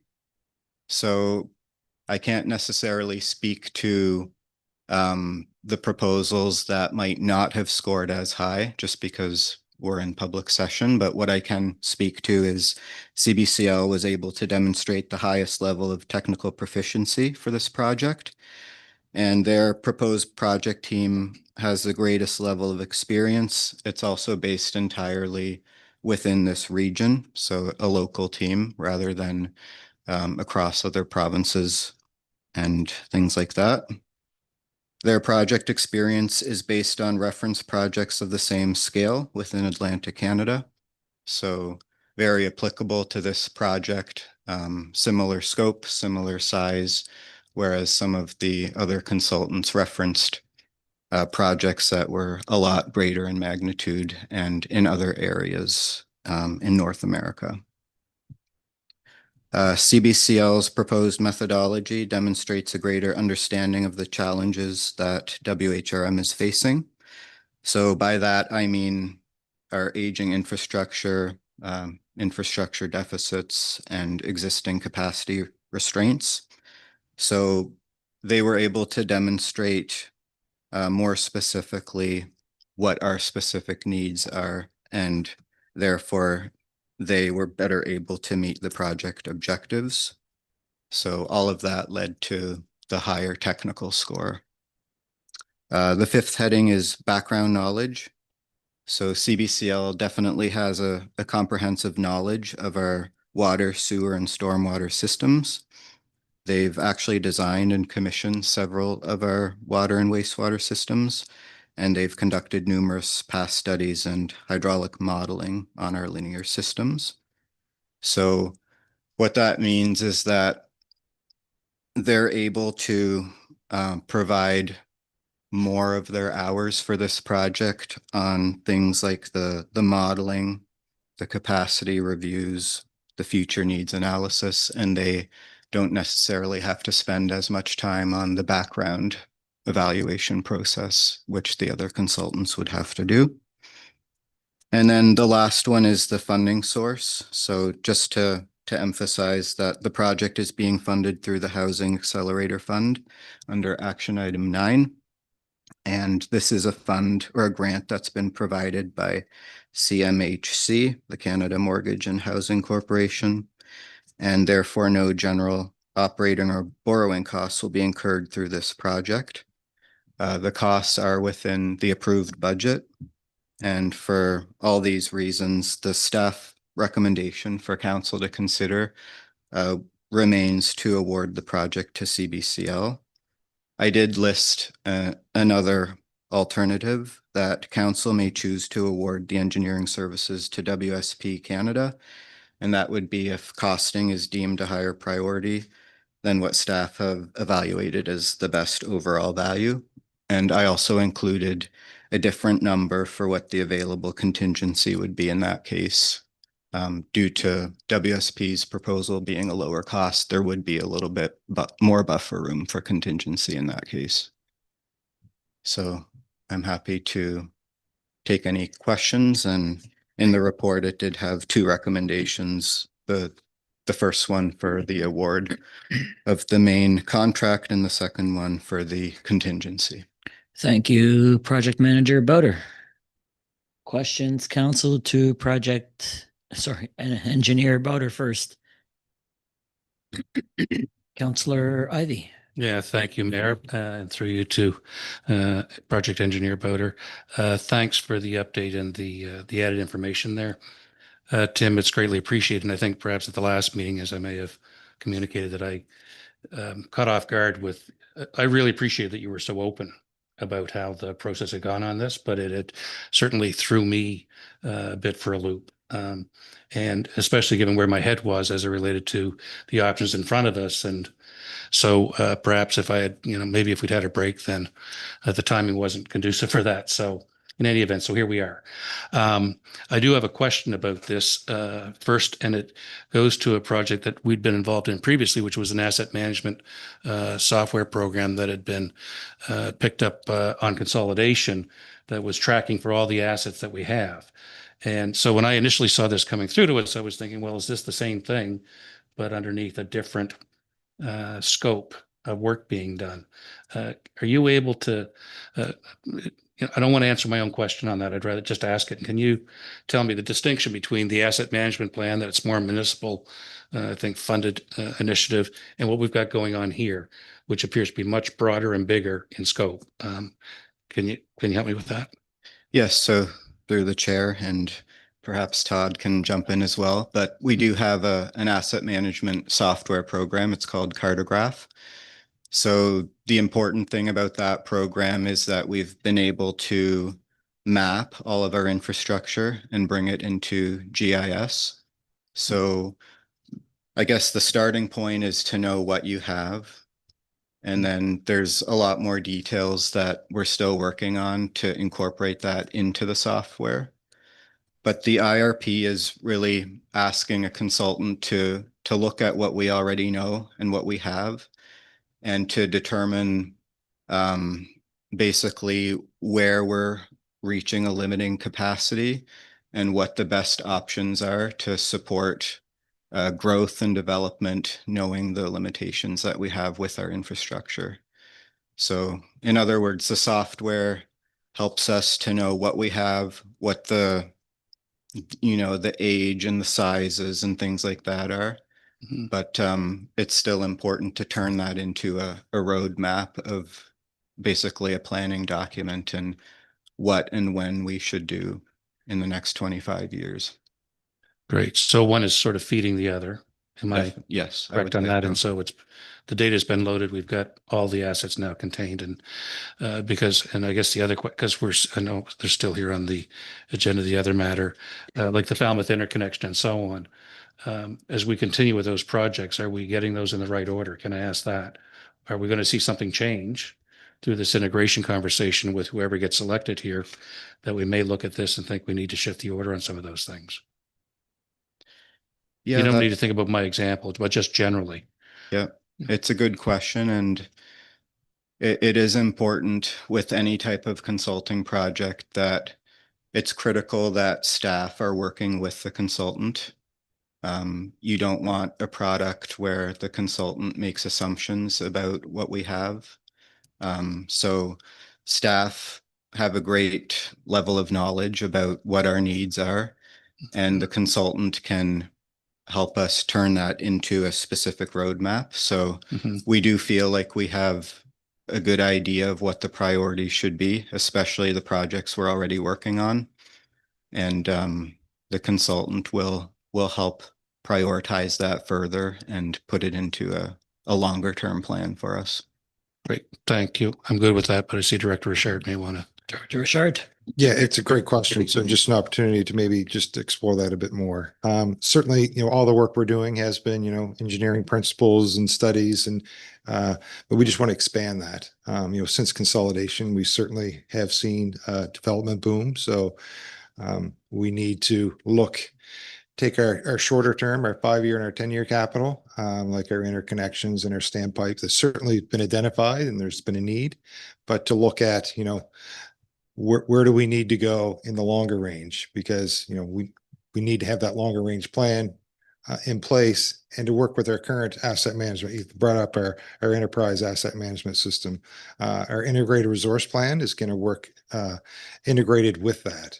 And that our current asset management plan will be a great resource for the consultant because we'll have all the data. But what we're missing is, consequence of failure and probability of failure. So things they'll look at a more broader scale. I could just give you an example like Enhancedport. We have one raw water main coming from Davison Lake that feeds Glooscap First Nations, and it feeds our water treatment plant. That certainly is, a high consequence of failure. If that failed, the probability of failure would be low, but it's certainly a high consequence of failure. So looking at all those things, so most likely that will be identified for a longer range capital, either a second system or second pipe, along with, our source water, future looking at areas where we could improve our source water capabilities. Is that groundwater? Is that a different lake? Is that different systems? Is that connecting other systems? So it's a much broader picture, but certainly the things that we have in place now will be all part of it. And that's why certainly as Engineer Boder suggested in the report, CBCL has done a lot of these things for us. Not saying that other consulting companies couldn't, but it would just take them longer to get to the point where they're aware of what we have. CBCL can certainly hit the ground running because they know our systems quite well and have designed and engineered and written reports and studies on them. So that's essentially part of the recommendation before you tonight. But great question, Councilor. Perfect. Any further questions, Council, to Project Engineer Boder or Director Richard? All right, you guys are off the hook. We do have a recommendation up on the screen, Council. If somebody wishes to make it or something similar to it, we'll take it now. Deputy Mayor. It is recommended the council approve the award of the integrated resource plan to CBCL Limited for the price of $229,795 before applicable taxes. Moved by Deputy Mayor. Is there a seconder? Seconded by Councillor John Smith. For the discussion on the motion. Seeing no lights, it's been moved and seconded that council approve the award of the integrated resource plan to CBCL Limited for the price of $229,795 before applicable taxes. And council, show of hands, all those in favor signify by hands up. And opposed? All right, all in favor. Thank you very much. The motion is passed. We do have a second recommendation up on the screen. Deputy Mayor. Approve an engineering contingency amount of $5,413.65 before applicable taxes. Moved by Deputy Mayor. Is there a seconder? Seconded by Councillor John Smith. For the discussion on the motion. All right, it's been moved and seconded that council approve the engineering contingency amount of $5,413.65 before applicable taxes. All those in favor signify by hands up. All right, motion is passed unanimous. Thank you very much, everybody. All All right, next up on the agenda is the mayor's report. Let's do a verbal report tonight, council, quickly here. Again, the past 2 months has been very, very busy as usual, same as all the other councilors with their reports that they submitted. Courthouse tour, municipal complex discussions happened over the last 2 months. I've been going out to a lot of the sites of either DAs or public info sessions, public hearings, etc. Just get a better idea of what we are discussing or that we are going to be discuss. Developer meetings, current developers, new developers, and those who wish to be developing here. Again, it's at least 1 or 2 a week, if not more. They're interesting conversations, and the interest is definitely within our region, and you know, people want to invest money here. It's great. It's great overall. Opening ceremonies of the Hants County exhibition. Again, another great exhibition had by the oldest agricultural fair in North America. Councillor Whedon did an exceptional job again emceeing that night, and it's amazing. They showstop so many farmers and agricultural producers, and people just come out. It's a great spectacle to bring people to West Hants. That same weekend, again, either great planning or crazy planning. The Garlic Festa happened as well, so it was a busy time for the community, and it's amazing. You go downtown and the amount of people at the Garlic Fest, like I wouldn't have wanted to have been our traffic authority that weekend.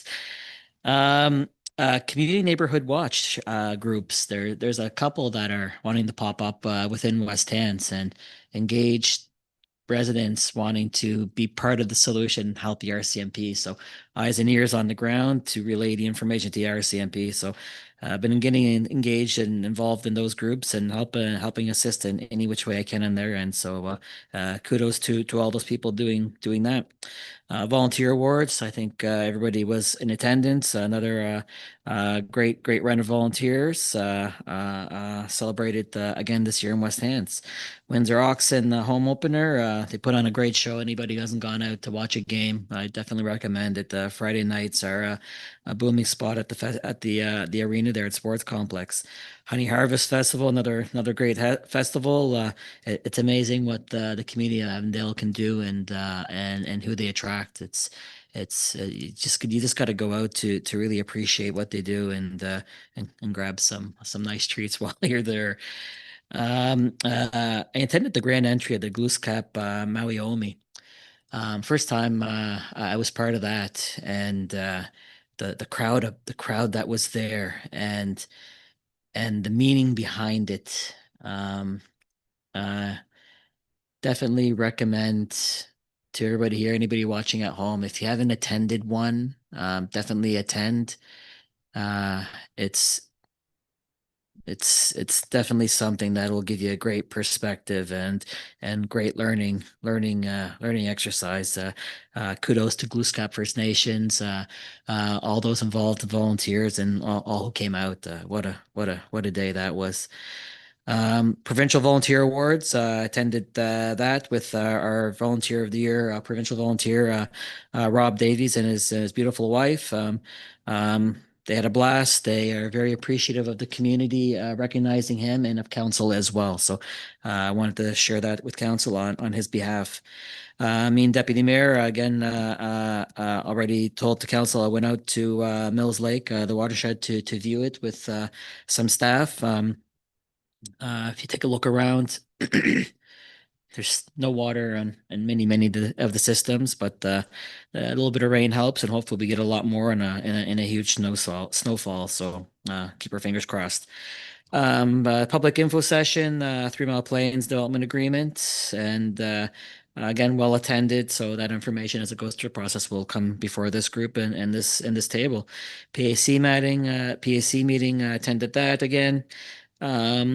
Avonview High School, getting involved more with the high schools and the junior high schools and elementary schools, just to see their needs and wants and needs going forward. So hopefully bring something in the near future to the council on that.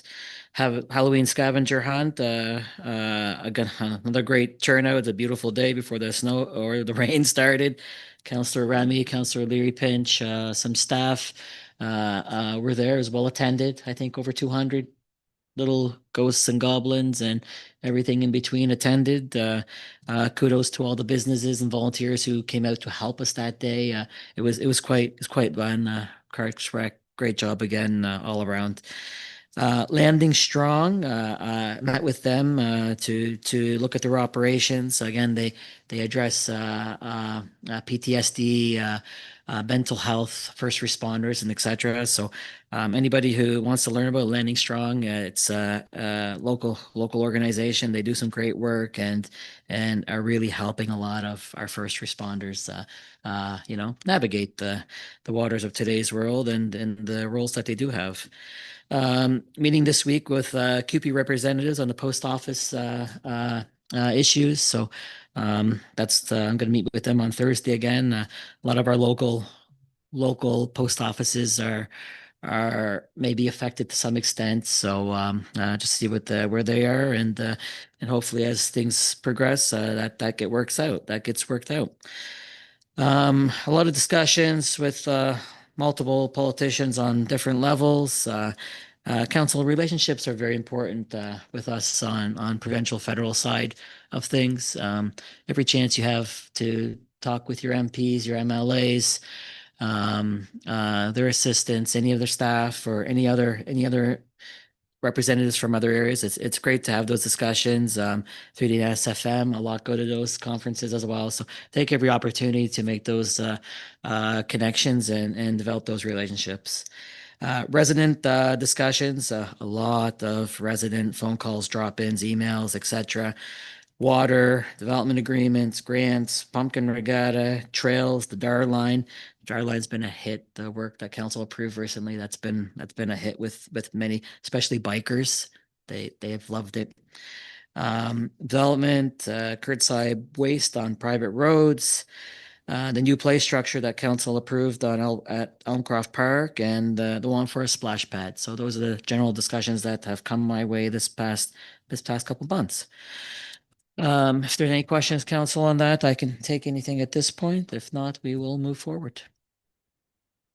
All right. Financial updates. We'll do them all together here. Water consumption, Director Rochon, if you.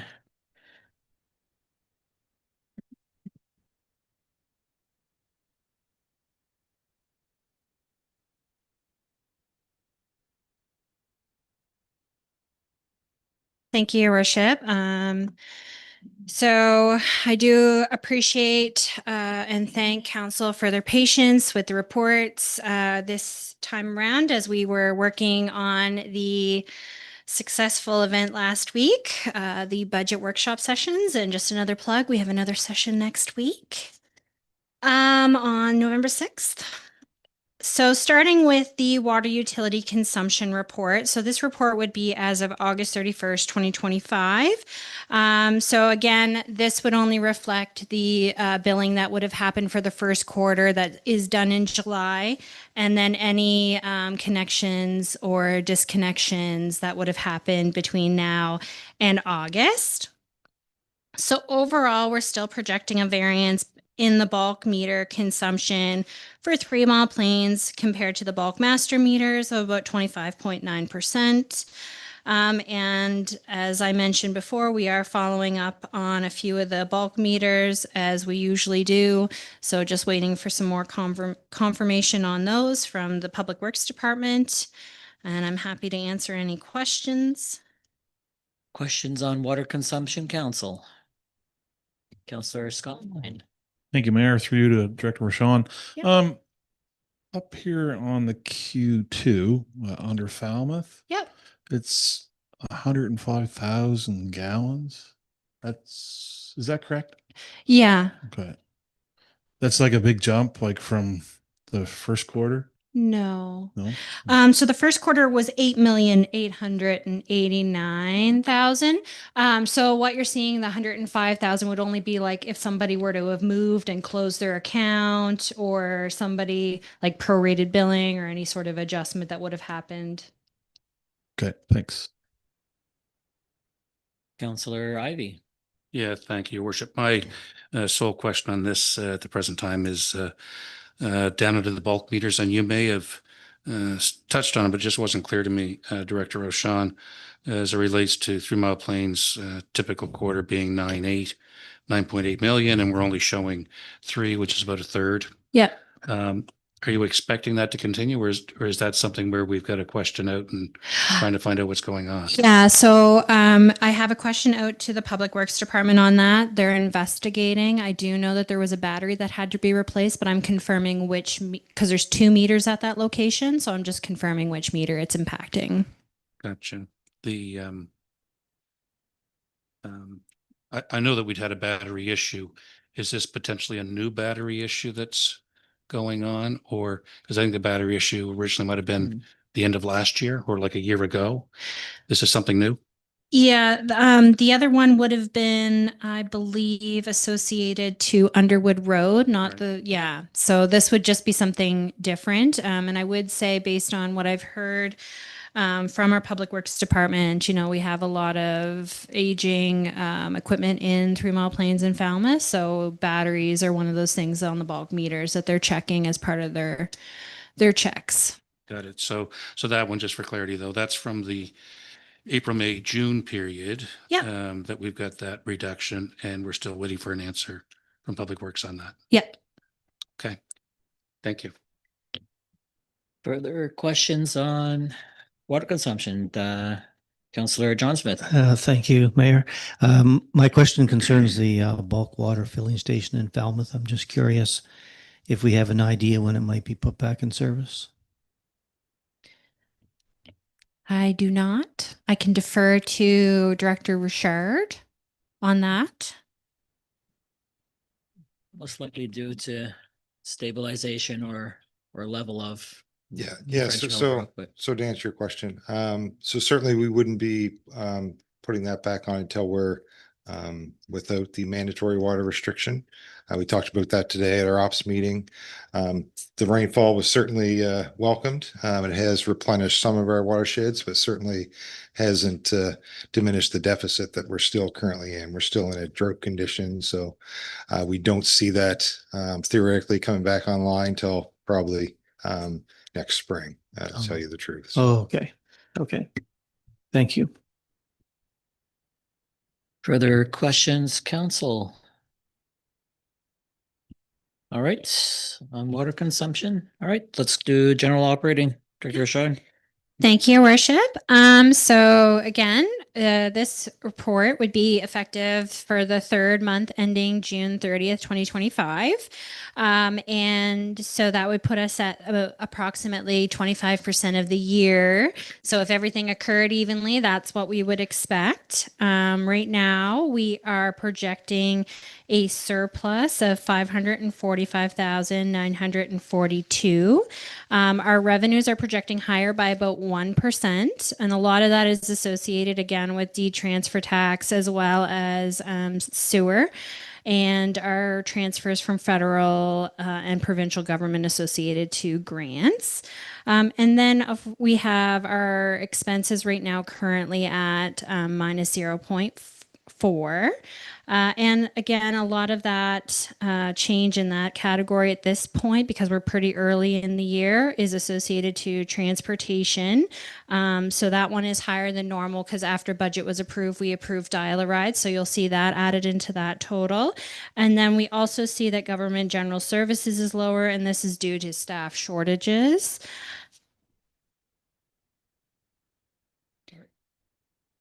Is there any questions on that report? Questions, council, to Director Rashawn. Councillor Ivy. Thank you, Mayor. Just, I guess the one question that stands out for me is the question about the transportation and dial-a-ride. If you can just help me to understand that, because dial-a-ride was never taken out of the previous year's operational expenses. They've been with us right up until the only time it became questionable was during this year's budget cycle, right? Yeah. So- So the budget did not include Dial-A-Ride because the agreement had ended. After budget was approved, a motion was brought back to update and renew the agreement. So it's not included in the budget figure, so it's going to create a variance. So that's where I'm a little bit confused because I was pretty sure that we had them added into the budget. As part of that conversation that we went through adjustments to capital budget, operational budget, and so on. It went in and out a few times, but it ultimately ended at not in. And then a report came back after the fact to bring it back. And I believe that report was brought forward by the mayor. Right. But we were still in the budget process, were we not? Am I? The operating budget had been approved. It had been approved and it was baked. There was no further changes to that. Yeah. Got it. Okay. Thank you.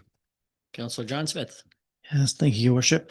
My question is around the property tax collection. Yep. Is it on stream as every other year? That's a great question. So what you're seeing right now is I am projecting that it's going to be pretty close to what we normally are. We're usually within 1%. But what you're seeing in the variance there, or the actuals as of June 30th, is just anything that's been adjusted through PVSC. So those would be anything that would be on the tax accounts prior to the bills being posted in July. So the next billing cycle, you'll see the July bills in here. Okay, good. Thank you. Further questions on operating council? All right, let's go to water utility. Excellent. Thank you so much, Your Worship. And I'm just going to, if you can bear with me here. I just got to make sure my computer doesn't time out on me here. So with that being said, we'll move into the water utility regional water. This one is a financial update again as of June 30th. So again, as if everything occurred the same, 25% we would expect to be utilized at this point. With the utility, we are projecting a deficit right now of $564,088. Some of that is associated to lower revenue projections based on, of course, our mandated orders. We do have increased revenue, though, associated to the bulk water station. And of course, we had a couple more assets that finalized last year and came online. So our depreciation has increased. So we're anticipating that it'll increase again this year based on assets that we anticipate will be completed by March 31st. Questions, council, to Director Rashawn. Councillor Ivy. Yeah, thank you, Mayor. Through to Director Rashawn, perhaps I'll just, at the top of the sheet there, Director Rashawn, you're saying that we expect that rate sales may dip a bit due to conservation, but in the first quarter, we're coming in at significantly higher on what would be a quarterly number for rate sales. Yep. So we're expecting, is the 900 a bit of an anomaly, or are we expecting that to drop just because at 900, if that goes out for all 4 quarters, that'd be 3.6 on a forecast of 2.9. Can you educate me on that? Yep. So that is both consumption and base. And so when we look at the water utility and we look at what we're projecting, that as of right now, we have, and I've kind of jumped ahead to look at what October billing looked like. So when I updated my projections, I based it on what we got in October. So that's usually our busiest time. We think about when the billing cutoff happened. That was September. So I believe the mandatory water order didn't come into effect until late September. So based on what our December and our usage is billed in January, I am anticipating that because that 900 reflects the March 31st quarter. Yep. So that's the one quarter. So I've looked at October and then base my projection off of that. So that would include the July quarter and the October quarter. So as as you get more financial updates, it'll become a little bit clearer. But based on the usage that I'm seeing for those 3 quarters, I'm projecting lower because we also have the mandatory conservation that's coming in afterwards Yes. in that final quarter. Thanks for the answer. The mandatory conservation was the first week of September when that came on. But this just being for the quarter that we've got here Yeah. shows a really strong performance, likely based on the rate adjustments Yep. for April, May, June. And just if that continues, that's a significant uptick on revenues for water. And assuming that even though we still have conservation in place, the rain is probably going to change the mindset of some. Yep. Rightly or wrongly. And so, yeah. So thank you for that. It's a big uptick for that first quarter, and I guess it's a positive thing given the Yep. demands for the financials and water. If I can just, unless you have Yeah, anything just to else- give you a little bit more insight onto that, Councillor Ivy, I have some of my data here, and as of the 3rd quarter, we're looking at 1.2. So again, we're nowhere near the 1.7 we have in the budget for consumption. Okay. Yeah. And we're Okay. heading into one of our slower quarters as well as the mandatory conservation. That'll be interesting to track. And we're just doing the 3rd quarter now. Okay. Yeah. Thank you for that. I guess it looks like We'll take a question. Yep. Is it just me? Yep. Okay. So just going down to the bottom, admin in general. Admin in general, we're forecasting a significant uptick. Yep. On that, which has been a question we've had previously. It looks like actuals are significantly below what we'd expect for the first quarter. Yep. But we're forecasting I'll just round it at $400,000 increase over the budget. Yep. So to add again the explanation into that, we have our administration fee and our depreciation that don't get billed until the end of the year. Yeah. Based on last year's depreciation and what I'm anticipating coming online, I am projecting that our depreciation will be over $1 million, which based on the rate study, they did project that we would be at come this year. So we're right on trend, but it does put us almost about 300,000 over what was in the budget based on previous years. Okay. And taking us to a loss of $500,600,000. Yeah. So if we add that in plus the shortage in the revenue projection, that's where we get the deficit coming from. Okay. That's it for what I have on those specific numbers. Okay. The only question I would have is, I think we're at the end of the finances aside from the asset, which is a different thing. But so with this and with the water utility, any updates further on the audits with that Yeah. financial and operational? Yeah, so they're working away, and we have, of course, committee of the whole excerpts that are going to be approving new audit committee members. So we'll be looking at working with the auditors, both the MMP as well as Kenton Duffett, as we complete our audits and bring them to the audit committee. But those are still underway. Thank you. Greatly appreciated. All right. Further questions, council? All right. We'll finish water utility and go into financial update capital. Thank you. So this is your March 31st capital. I appreciate the time extension for this report. As you can review, I would be happy. I know this is a larger report, so I would be happy to answer any questions you have at the next council update when I'll be bringing the June 30th capital update. With that, we have 54% of our projects complete, 23.6% of them in progress, 10.9% are carried over to 25-26, and 10.9% is also not started, and we had one project canceled. We have about 12.9 million as of March 31st in 2025 as actuals, and projects to date are at 20.4 million, and the total capital budget last year was at 26.3 million, so we're at a variance of 5.9 million. Okay. Councilor, I bet your light's on. That's me just Forgot getting. it? Okay. All right. If anything, we'll bring it to the next meeting. All right. Thank you very much, Director Rashawn. All right, with that, council, it's 8:03. We're going to take a 10-minute break, and at that point, we'll come back. All right, thank you very much.